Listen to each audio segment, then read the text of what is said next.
Oke, cek. Bismillahirrahmanirrahim. Assalamualaikum warahmatullahi wabarakatuh. Selamat malam rekan-rekan, salam sejahtera bagi kita semua. Om Swastiastu, Namo Buddhaya, salam kebajikan. Oke, jadi pada kesempatan di pertemuan ke-8, sesi ke-1 kali ini kita akan diskusi terkait dasar teori perencanaan geometrik jalan. Tapi ingat rekan-rekan, untuk sesi kali ini kita fokus ke jalan perkotaan atau JK notasinya. Oke, rekan-rekan, jadi untuk membahas terkait geometrik jalan, ya kita mengacu pada dua peraturan ya, yaitu adalah Permen PUPR nomor 5 tahun 2023 dan PDGJ 2021 ya. Jadi saya pertegas kembali, PDGJ itu merupakan singkatan dari Pedoman Desain Geometrik Jalan. Jadi khusus untuk desain geometrik jalan. Kita dapat lihat rekan-rekan gambar di layar ya. Nah, ini adalah salah satu contoh gambar jalan perkotaan di Jakarta. Oke. Yang sudah saya bahas di beberapa kesempatan bahwasanya jalan perkotaan itu identik dengan lurus, lalu kemudian alinemennya datar, nggak berkelok-kelok, nggak ada tanjakan turunan, jadi udah lurus aja gitu ya. Nah, muncul pertanyaan, bagaimana sih Karif cara mendesain geometrik jalan perkotaan? Step by stepnya apa aja, dan kira-kira angka-angkanya itu berapa aja sih sesuai standar gitu ya. Sehingga hasil akhirnya rekan-rekan dapat lihat gambar seperti ini ya. Nah, ini gambarnya cukup bagus ya, jalannya ya, lurus ya. Kemudian aspalnya hitam ya. Kira seperti apa prosesnya. Untuk pembahasan pada sesi pertama kali ini mungkin sekitar 40 sampai 50 menit kita akan membahas terkait 5 hal. Nah, yang pertama terkait desain alignment horizontal, yang kedua desain alignment vertikal, yang ketiga terkait bangunan pelengkap jalan dan perlengkapan jalan, yang keempat terkait perlengkapan jalan yang berkaitan langsung dengan pengguna jalan, dan yang terakhir yang tidak berkaitan langsung. Nah, jadi dari 5 chapter yang akan kita bahas itu total jumlah slide-nya, kalau misalkan rekan-rekan sudah lihat, itu jumlahnya berkisar 35 slide. Jadi memang akan saya coba bahas secara dalam dan perlahan ya. Semoga harapannya semoga rekan-rekan dapat memahami apa yang saya maksud. Oke, rekan-rekan. Dengan mengucap bismillah. Jadi untuk yang pertama kita akan membahas terkait desain alignment horizontal. Untuk jalan perkotaan ya rekan-rekan, saya garis bawahi perkotaan. Untuk mendesain alignment horizontal, ya, kita dapat mengacu pada gambar 6-14. Oke, jadi untuk kelas jalan ini lagi-lagi saya pertegas, saya tidak menggunakan case study seperti kelas transport ya. Nah, jadi saya hanya membahas terkait angka-angka ketetapan untuk mendesain suatu ruas jalan. Nah, untuk mendesain aliran horizontal, rekan-rekan dapat lihat ya, kira-kira cukup banyak sekali step by stepnya, rekan-rekan. Tapi di sini saya akan membahasnya per parameter, rekan-rekan. Nah, jadi parameter pertama terkait aliran horizontal yaitu adalah jarak pandang henti mobil. Nah, rekan-rekan dapat lihat di gambar 5-9. Nah, ini merupakan visualisasi dari jarak pandang henti. Jadi ini untuk mobil ya rekan-rekan. Jadi jarak pandang henti itu adalah jarak dari mata pengemudi ya sampai, kalau saya menyebutnya sampai plat nomor mobil depannya ya, atau bempernya ya, bemper belakang. Jadi sampai pengemudi melihat ya, di depannya itu ada kendaraan. Nah, itu yang dinamakan jarak pandang henti. Untuk mengetahui kira-kira jarak pandang henti mobil penumpang yang sesuai standar, kira-kira rekan-rekan dapat dilihat di tabel 5-11. Di tabel 5-11 ini ada kata kuncinya, yaitu adalah VD.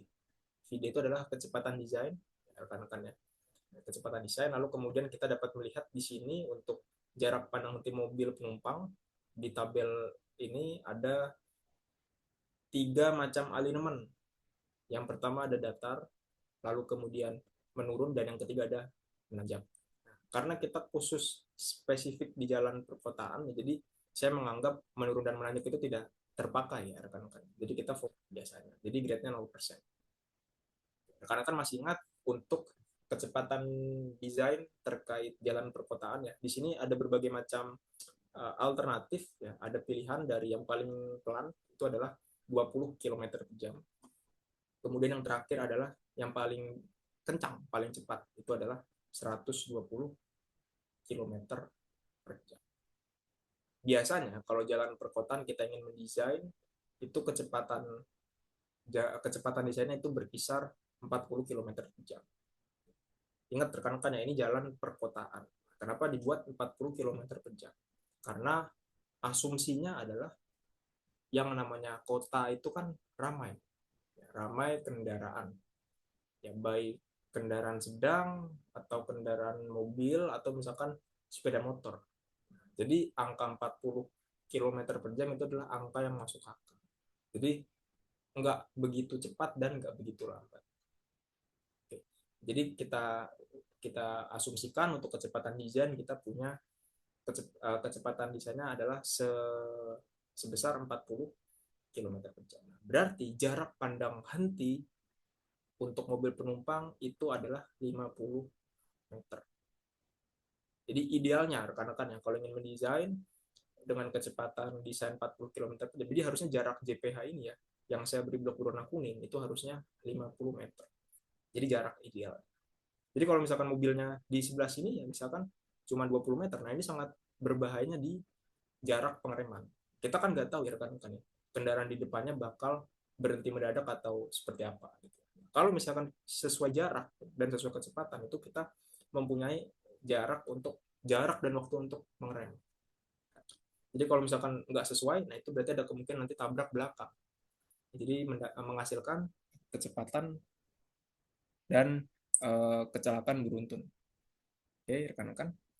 Nah, itu yang pertama terkait jarak pandang henti atau disebutnya JPH. Lalu kemudian yang kedua itu adalah jarak pandang henti truk. Muncul pertanyaan, Karib kenapa dibedakan jarak pandang henti mobil dengan truk? Gitu. Jawabannya ada pada tinggi mata pengemudi. Oke.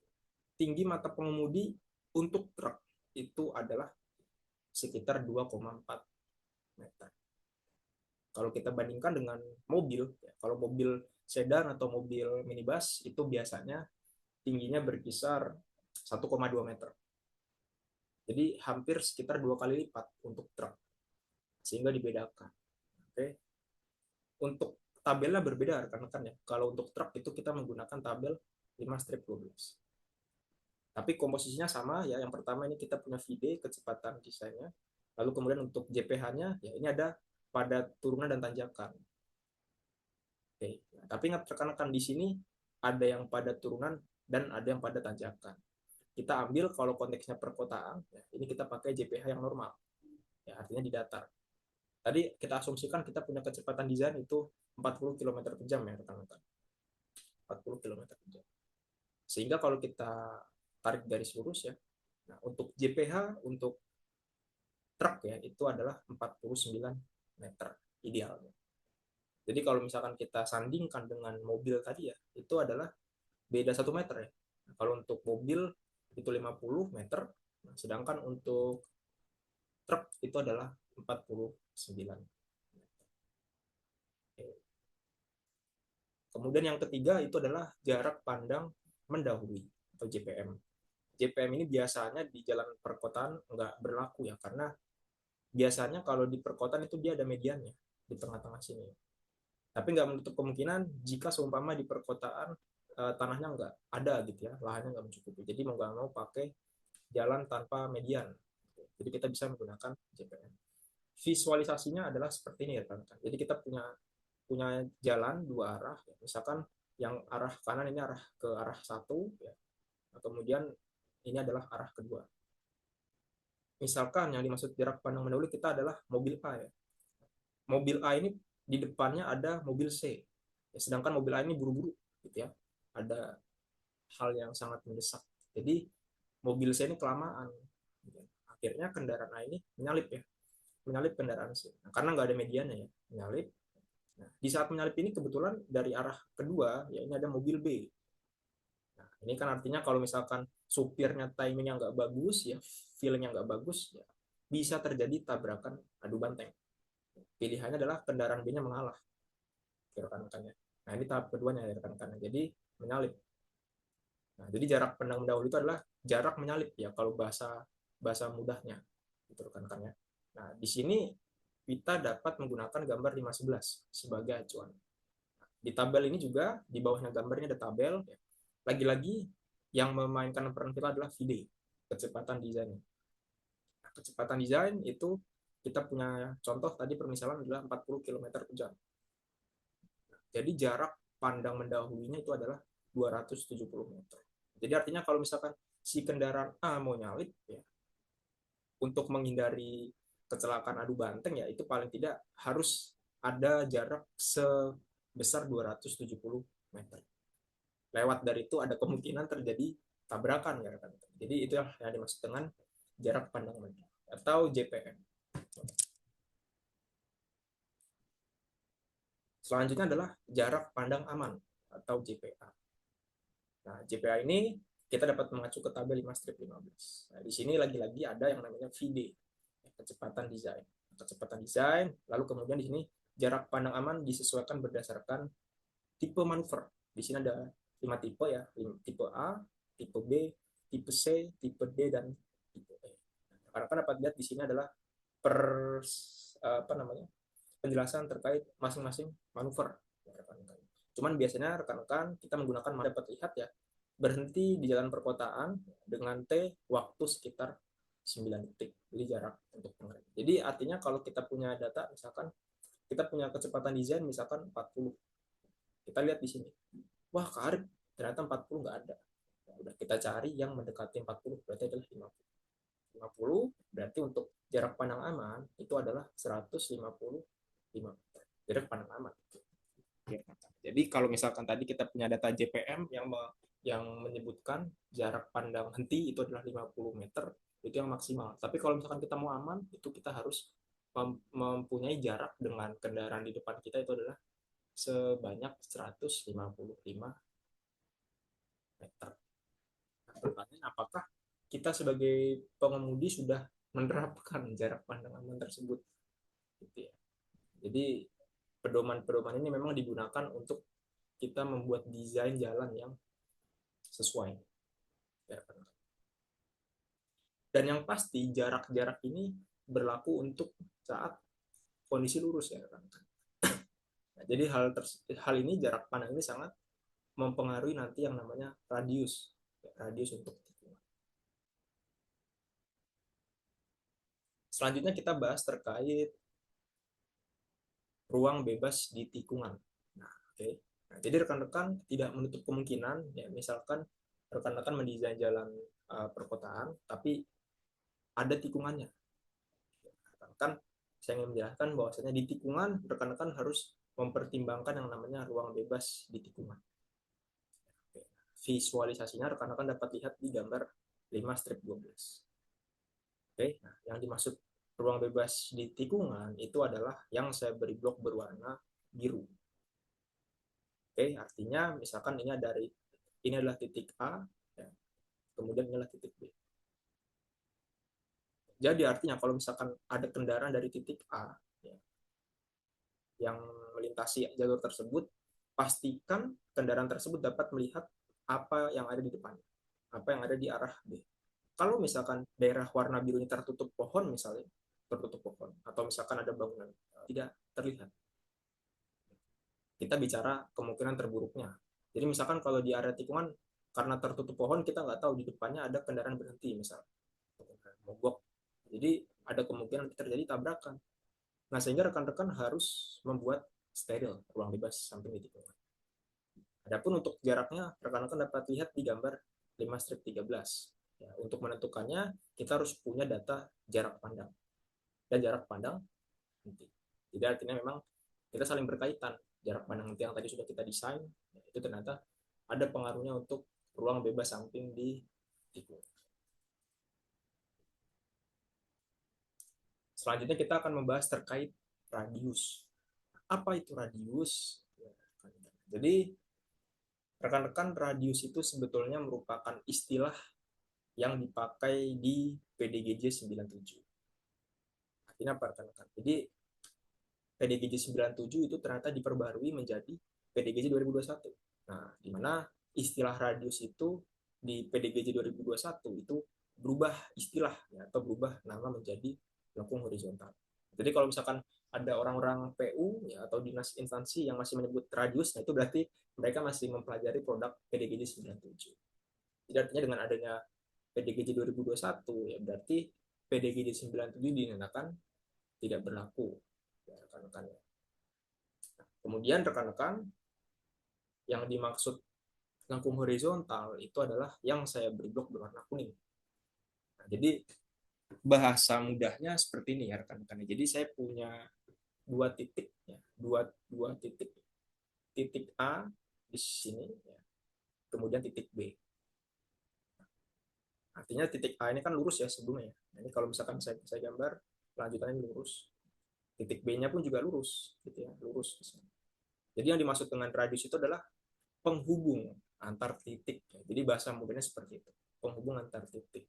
Titik A ke titik B, nah itu dihubungkan dengan radius. Seperti yang saya beri blok berwarna kuning. Kalau misalkan kita lihat ini kan radiusnya termasuknya sangat tajam ya rekan-rekan. Jadi beloknya begitu tajam. Jadi nggak harus belok tajam. Jadi kalau misalkan ada titik B di sebelah sini ya artinya kan nggak disebut dengan radius. Jadi radius itu adalah menghubungkan dua titik. Entah entah tikungannya curam atau tikungan yang nggak curam, nah itu termasuknya radius. Jadi kira-kira seperti itu ya rekan-rekan, bahasa yang saya harap mudah dipahami oleh rekan-rekan. Kalau misalkan kita lihat di gambar 518 itu cukup banyak sekali apa ya elemen, cukup banyak sekali elemen, ada P, I, C, S, ST dan sebagainya. Nah, rekan-rekan dapat lihat ya keterangannya itu di sini ya, di sini ada keterangan. Jadi itu kira-kira terkait radius. Nah, muncul pertanyaan, kira-kira berapa sih panjang yang efektif dan efisien untuk mendesain lengkung horizontal? Nah, kita dapat lihat di slide berikut. Jadi rekan-rekan, untuk mendesain suatu lengkung horizontal, nah itu kita mempunyai R minimum. Jadi artinya angka yang paling kecil. Nah di sini saya buat notes, jadi artinya nilai R itu harus lebih besar daripada R minimum. Untuk mengetahuinya kita dapat mengacu di gambar 5-18. Di sini saya sebutkan parameter paling penting lagi-lagi adalah VD, kecepatan desain. Kemudian di sini R minimumnya ada 3 ya, ada yang kemiringan 4%, super elevasinya 6%, dan yang 8%. Kita ambil template-nya, default-nya biasanya maksimalnya adalah 4%. Jadi nggak begitu miring. Jadi R minimumnya kita ambil yang di sebelah sini ya, yang saya kotakin. Karena jalan perkotaan identiknya dengan data. Nah, kemudian tadi kita punya kecepatan desain itu adalah 40 km per jam. Berarti R minimumnya adalah 60 meter panjang. Jadi panjang yang diperbolehkan untuk menghubungkan dari titik A ke titik B itu adalah minimum 60 meter. Nah, artinya kalau kita mendesain yang saya beri blok warna kuning ini 40 meter, kira-kira boleh nggak? Jawabannya tidak boleh. Jadi kalau misalkan saya mendesain 61 meter, artinya boleh ya, karena harus lebih dari 60. Oke, nah cara merekayasanya rekan-rekan ya, kita kalau misalkan di existing ya, setelah di plotting ternyata nggak ketemu karib, ternyata untuk membuat tikungan dengan jarak sepanjang 60 meter nggak bisa. Pertanyaannya, lalu diapakan nggak? Pertanyaan adalah, jawabannya adalah diturunkan kecepatan desain. Itu alternatif pertama. Atau alternatif kedua, kita membuat alignment lain, alternatif lain. Jadi kalau kita mendesain nggak cuma satu aja. Jadi kalau misalkan satu bilang nggak bisa, kita coba alternatif lain. Jadi kalau kita ingin mendesain jalan, itu minimal kita harus punya 3 alternatif trase. Nah, maka dari itu kalau misalkan kita mengacu ke peraturan Menteri PUPR ya nomor 5 tahun 2023, itu dia untuk kecepatan desain itu dia punya range. punya rentang. Jadi misalkan kalau jalan perkotaan itu berkisar di antara 40 sampai 60 km per jam. Ingat ya, 40 sampai 60. Nah, artinya apa rekan-rekan? Artinya di peraturan menteri ini tidak diwajibkan. Nggak diwajibkan 60, nggak diwajibkan 40, nggak diwajibkan 50. Artinya kalau misalkan saya buat 60, boleh nggak? Ya boleh. Jadi kalau misalkan kita masukkan, oke kita mendesain 60 km per jam. Oke, 60 km per jam. 60 ya. Nah, berarti kalau misalkan 60 itu adalah minimal 150. Ternyata nggak bisa Kak Arif. Setelah kita plotting di Maps atau di BIM ternyata nggak dapetin 150. Gimana Kak Arif caranya? Ya udah, caranya dengan cara menurunkan ke 50 misalnya. 50 km per jam ternyata minimal 100. Oh nggak bisa Kak Arif, nggak dapet 100. Ya udah, diturunkan ke 40. Di 40 ini minimal 50 meter. Oh nggak bisa Kak Arif. Ya udah, kita pakai alternatif cari trase. Jadi kira-kira seperti itu rekan-rekan ya. Kenapa di peraturan menteri itu nggak ada angka baku, nggak ada angka fix gitu. Karena ini untuk meminimalisir terjadinya desain yang eh, desain yang nggak fleksibel karena jalan itu setiap daerah tentu punya kerumitan masing-masing. Jadi rekan-rekan kebayang ya kenapa di sini ada range, ada rentang 40 sampai 60. Tujuannya berkaitan dengan panjang radius. Itu rekan-rekan ya terkait R minimum. Selanjutnya rekan-rekan kita membahas terkait maksimum. Radius maksimum ya, itu kita dapat mengacu ke tabel 517 dan tabel 519. Nah, rekan-rekan, kalau misalkan kita mengacu ke PDGJ, ya, itu tipe tikungan itu ada dua jenis. Yang pertama adalah SCS. Ya, SCS itu merupakan singkatan dari spiral, circle, spiral. Dan yang kedua adalah full circle atau FC. Kira-kira seperti ini visualisasinya rekan-rekan ya. Yang SCS itu yang di sebelah kiri dan yang full circle itu yang sebelah kanan. Kalau misalkan kita lihat rekan-rekan ya secara kasat mata ya, kita dapat lihat bahwasanya full circle itu adalah tikungan yang paling curam. Jadi ini kita punya titik A, ini titik B. Artinya tikungannya begitu curam. Artinya kalau misalkan tikungannya curam, otomatis kecepatannya nanti berkurang. Jadi otomatis kendaraan yang lewat situ jauh lebih berhati-hati dibandingkan SCS. Kita ambil contoh ya, misalkan ada dua opsi. Opsi pertama adalah SCS, spiral, circle, spiral. Nah, SCS ini di tabel 517 ya, lagi-lagi kecepatan. Untuk kecepatan, tadi misalkan kita punya contoh, misalkan 40 km per jam. 40 km per jam itu berarti radius maksimumnya yang diperbolehkan adalah 90. Jadi rekan-rekan masih ingat ya, tadi kalau misalkan minimumnya 50, sedangkan maksimumnya adalah 95.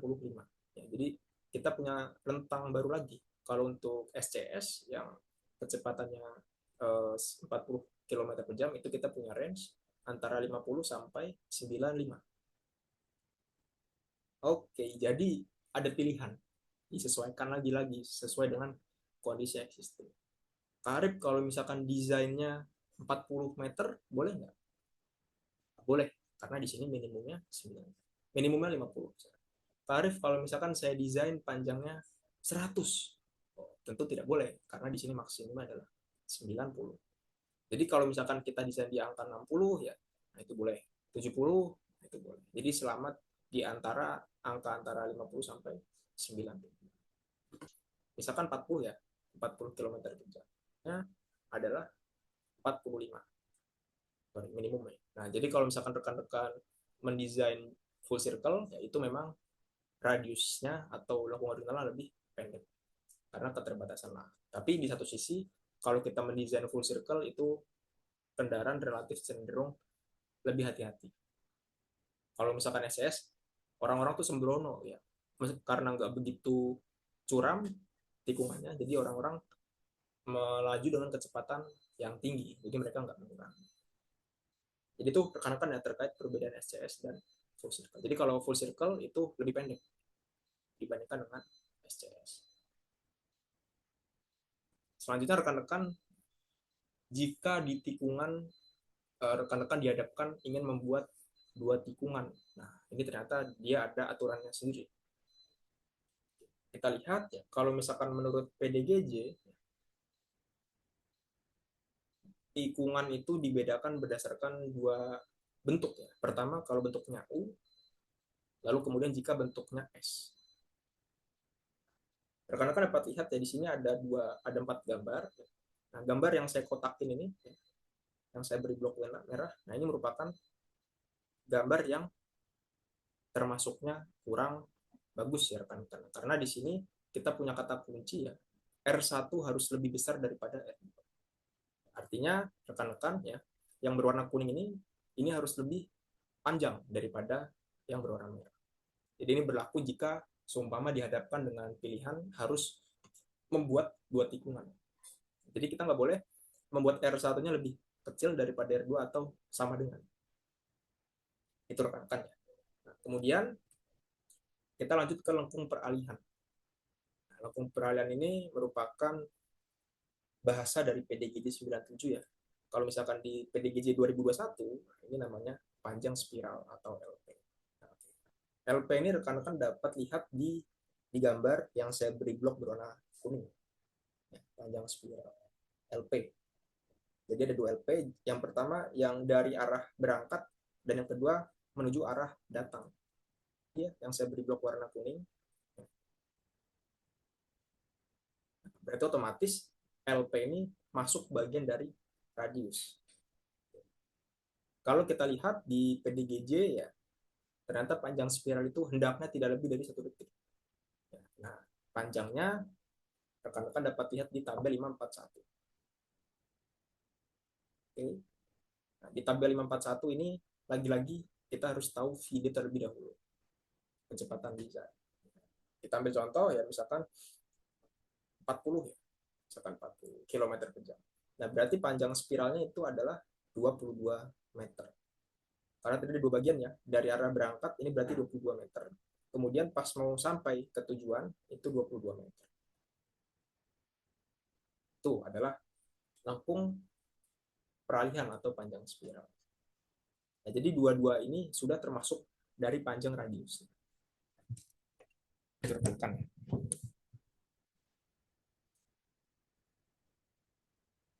Oke, selanjutnya kita membahas secara lebih spesifik terkait dua jenis tikungan. Tadi kita sudah sebutkan secara garis besar.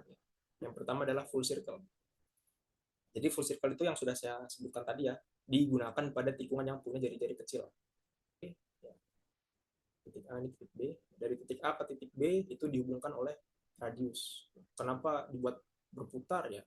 Karena bisa dibuat lurus. Tidak harus dibuat berputar. Untuk rumus-rumusnya ya rekan-rekan dapat lihat gambar di sebelah ini ya. Tapi nggak akan kita bahas ya. Jadi rekan-rekan hanya sekedar tahu aja ya. Jadi bahwasanya untuk menentukan sudutnya berapa gitu ya. Nah, itu rekan-rekan dapat lihat di gambar berikut. Nah, ini juga berarti yang SCS ya. Nah, kalau SCS ini karena dia nggak begitu curam ya tikungan. Jadi cukup banyak sekali hal yang harus diperhitungkan ya terkait sudut-sudut koordinatnya. Nah, ini ada cukup banyak, ada sekitar 10 perhitungkan. Ya, kan? Selanjutnya adalah kriteria pemilihan jenis tikungan. Kalau kita mengacu kepada PDGJ ya, nah ini setidaknya ada 2 kriteria. Nah, yang pertama diprioritaskan pertama adalah FC, baru kemudian SCS. Nah, yang tadi saya bilang ya, meskipun full circle itu radiusnya pendek dan relatif lebih curam, ya, tapi itu jauh lebih aman rekan-rekan karena memaksa suatu kendaraan untuk mengurangi kecepatan.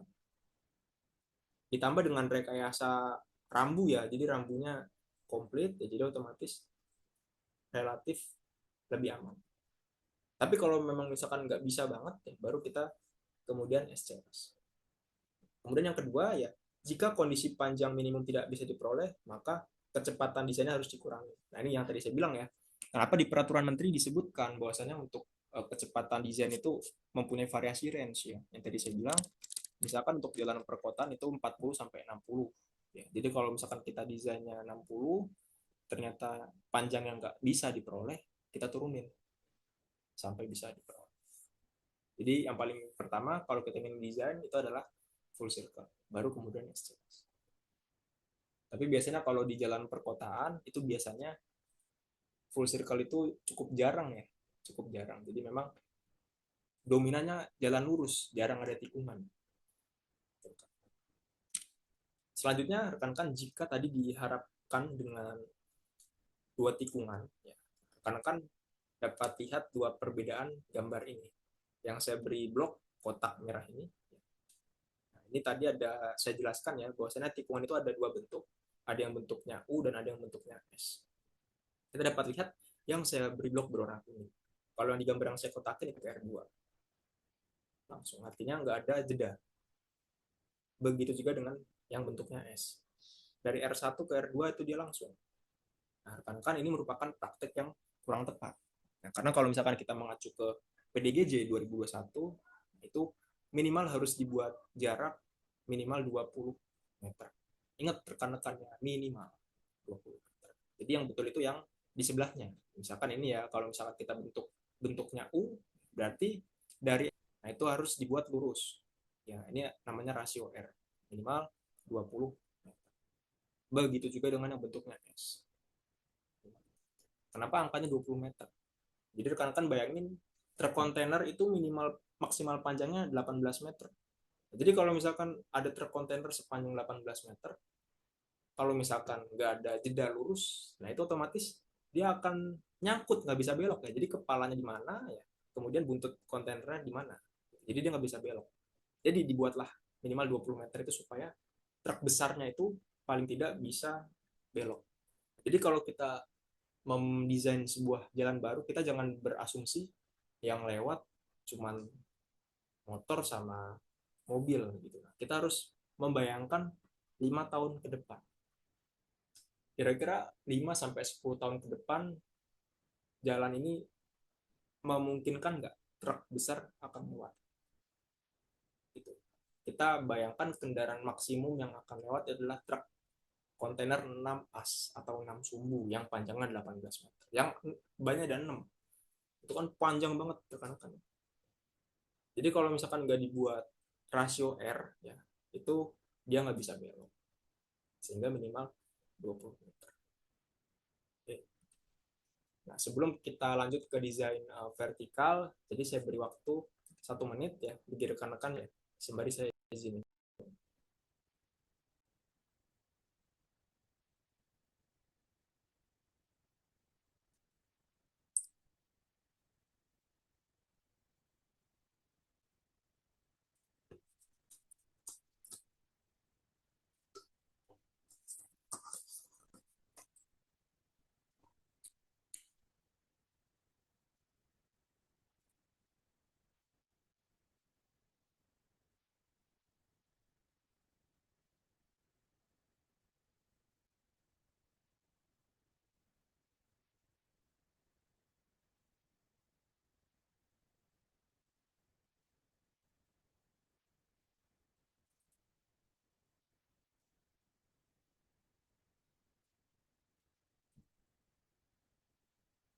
Oke, time is up. Oke, terima kasih bagi rekan-rekan yang sudah bertanya di kolom komentar ya. Nanti akan saya tampung dan akan saya jawab di 15 menit sebelum sesi 2. Oke, jadi rekan-rekan terima kasih atas pertanyaan. Jadi kita lanjut. Setelah tadi kita bahas terkait alignment horizontal. Jadi alignment horizontal itu yang berkelok-kelok, itu alignment horizontal. Sekarang untuk alignment vertikal. Jadi alignment vertikal itu yang naik turun, yang naik turun bergelombang. Jadi sangat memabukkan ya, sangat bikin pusing jika kalau misalkan udah berkelok tapi sambil nanjak. Wah, itu sangat uh, membuat perut kita mual. Jadi meskipun kita di jalan perkotaan, bagaimanapun juga Indonesia itu merupakan negara dengan kontur yang cukup beragam. Jadi sekalipun jalan perkotaan, tapi kalau misalkan suatu kota atau kabupaten di area bukit atau gunung ya mau nggak mau ya rekan-rekan ya kita harus mendesain suatu jalan tersebut harus sesuai dengan pedoman baik yang aliran horizontal maupun yang vertikal. Untuk desain vertikal kita harus mengacu pada gambar 6-15. Kemudian kita memang cukup banyak ya.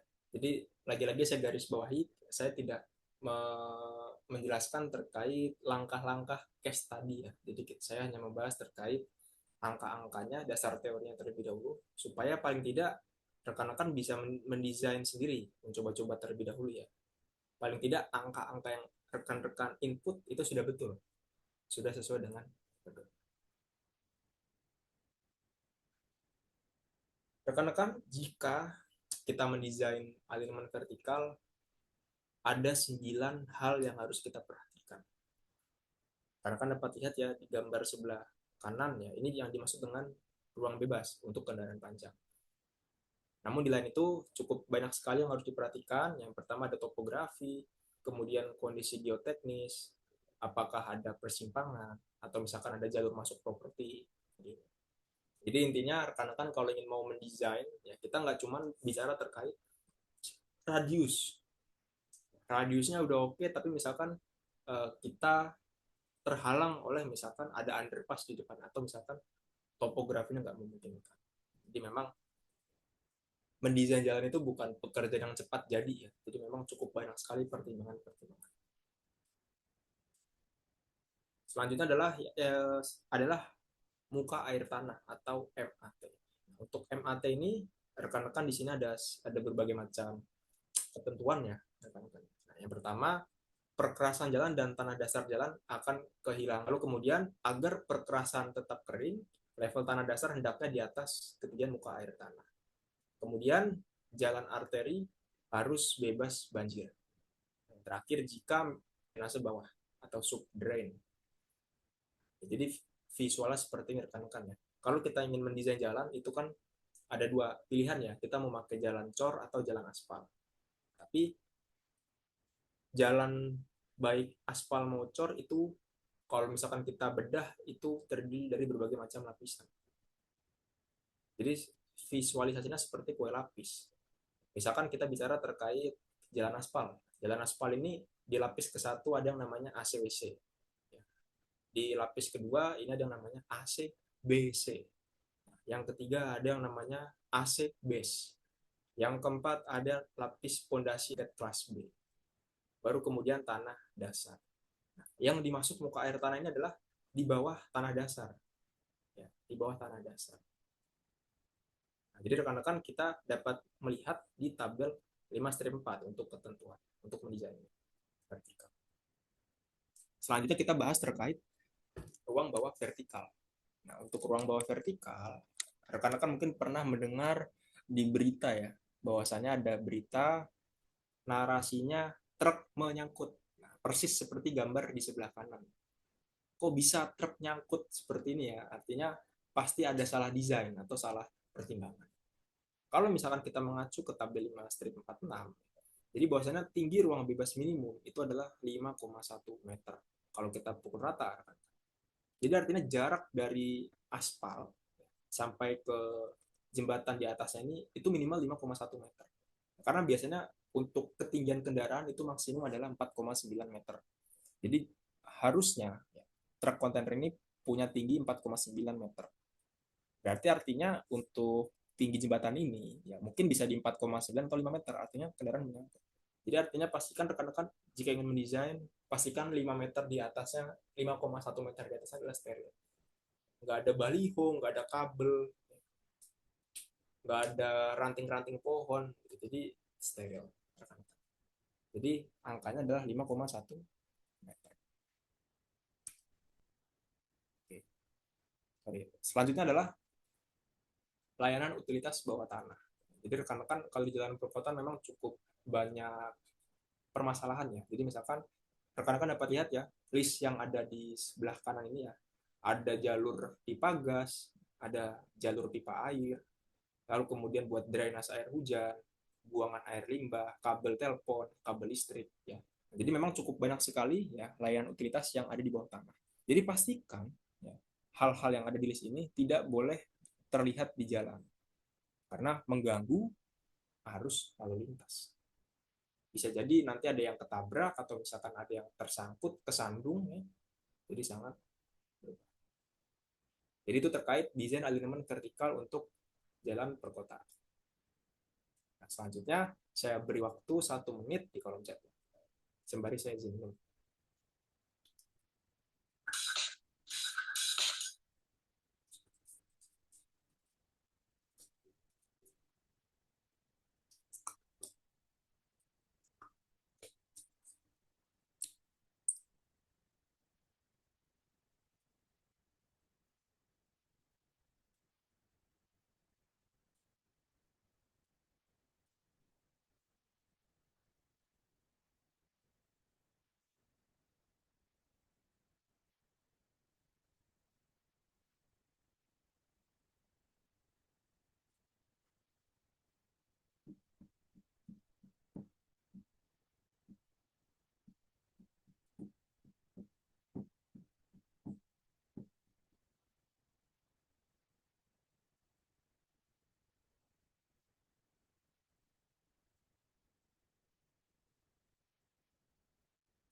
Oke, waktu sudah habis. Terima kasih bagi rekan-rekan yang sudah bertanya. Jadi pertanyaannya akan saya simpan dan akan saya jawab di 15 menit sebelum sesi kedua mulai. Terima kasih atas pertanyaan. Oke, nah, jadi selanjutnya setelah kita bahas terkait hal-hal yang mendasar terkait desain alignment horizontal dan desain alignment vertikal untuk jalan perkotaan, baru kemudian kita lanjut ke tahap berikutnya. Kita membahas terkait bangunan pelengkap jalan. Jadi kalau konteks di jalan perkotaan itu memang cukup banyak sekali parameter-parameternya, rekan-rekan. Infrastruktur pendukung, ya, bangunan pelengkap jalan. Oke. Yang pertama kita bahas adalah putaran balik.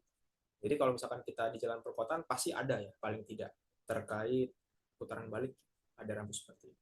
Tapi rekan-rekan di sini saya ingin menjelaskan. Jadi kalau misalkan di PDGJ, nah itu disebutkan bahwasannya jarak paling dekat itu adalah per 1 km. Kemudian kalau misalkan kita punya titik A ya, ini titik A sama titik B, misalkan titik A ke titik B itu 1 kilo. Artinya dalam jarak 1 kilo ini hanya boleh ada satu putaran balik. Jadi kita nggak boleh bikin putaran balik kedua atau ketiga. Itu kan. Lalu yang juga kemudian harus didesain sesuai radius putar kendaraan. Jadi kalau yang namanya ada putaran balik pasti ada putarannya, ada bukaan. Pastikan kendaraan itu bisa berputar. Paling tidak kendaraan sedang itu bisa bermanuver untuk berputar.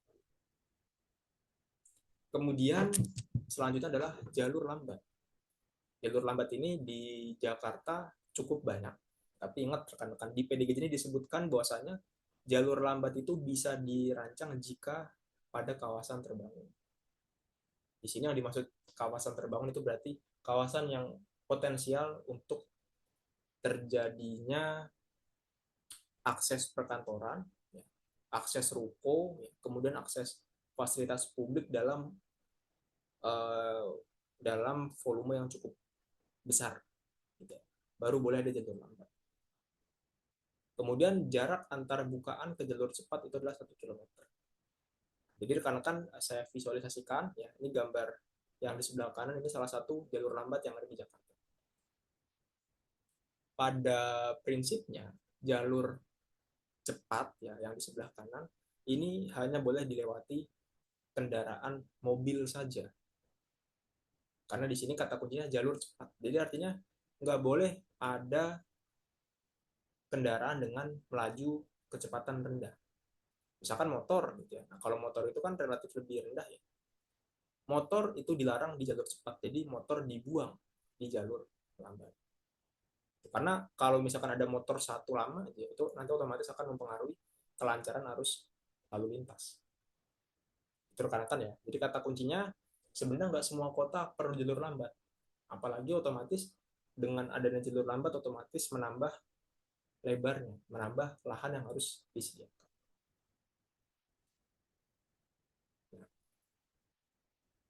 Kemudian trotoar. Ya, trotoar. Jika kalau misalkan rekan-rekan ingin mendesain jalan perkotaan, nah, di sini ada kata kuncinya. Jadi rekan-rekan harus mengamati selama 12 jam. paling tidak ada potensial 300 orang minimal pejalan kaki, dan paling tidak memungkinkan adanya 1.000 kendaraan. Jadi saya ulang ya, jadi boleh dibangun trotoar jika suatu kota baru atau kota existing memungkinkan dalam waktu 12 jam itu ada 300 pejalan kaki, 300 orang, dan volumenya minimal 1.000 kendaraan per 12 jam. Jadi ini kita nggak bisa pilih salah satu ya, kita harus dua-duanya. Jadi kalau misalkan volumenya 100 tapi volume lalu lintasnya 1.000, ya itu nggak boleh. Jadi dua-duanya harus dipenuhi. Baru boleh dibangun trotoar. Jadi kita bisa membayangkan terlebih dahulu kira-kira dengan adanya jalan, kemudian ada nggak sih kemungkinan orang akan lewat di situ. Lalu kemudian ada parkir badan jalan. Parkir badan jalan ternyata boleh. Tapi dengan catatan ya rekan-rekan ya. Di sini kata kuncinya adalah lalu lintas rendah. Jadi kalau misalkan ada jalur tapi dilalui kecepatan tinggi dan volumenya besar, itu dilarang parkir di badan. Di sini kata kuncinya adalah lalu lintas rendah. Oke. Baru yang terakhir kita bicara terkait desain perlengkapan yang berkaitan langsung.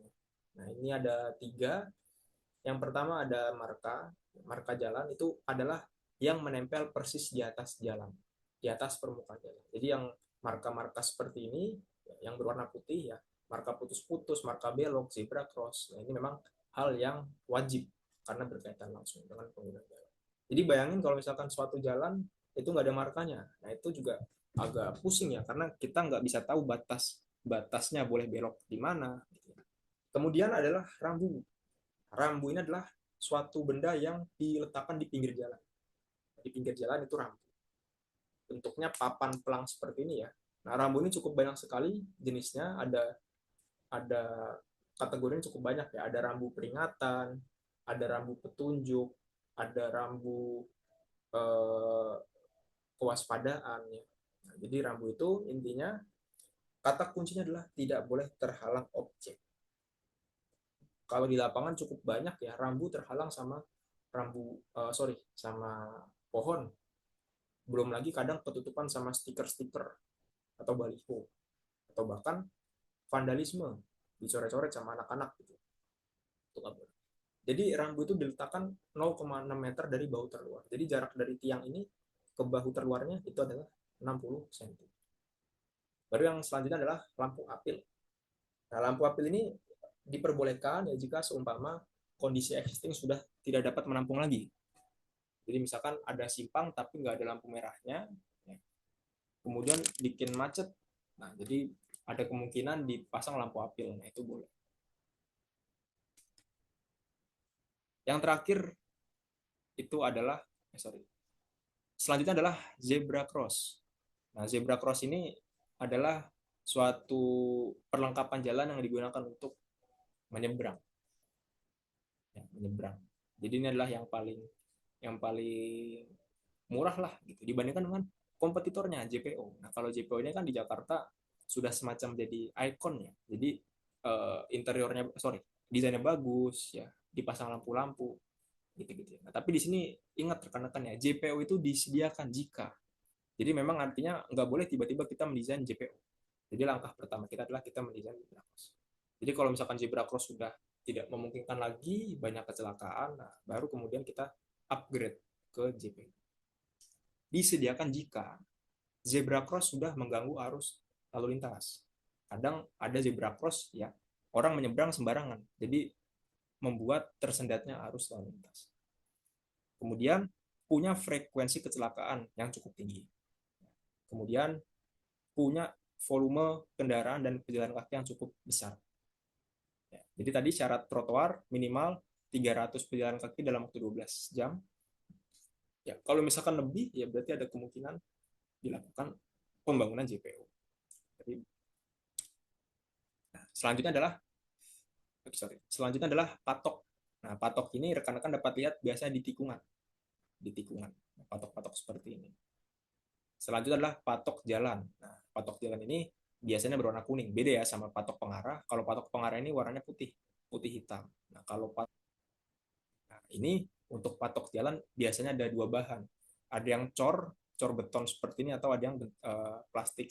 Mungkin kalau ngecor sedikit uh, sedikit sulit, tapi kalau misalkan yang bentuknya ini apa namanya, pelang ya, pelang plastik gitu ya, itu ada kemungkinan untuk digeser bisa, ya, dirusak juga bisa.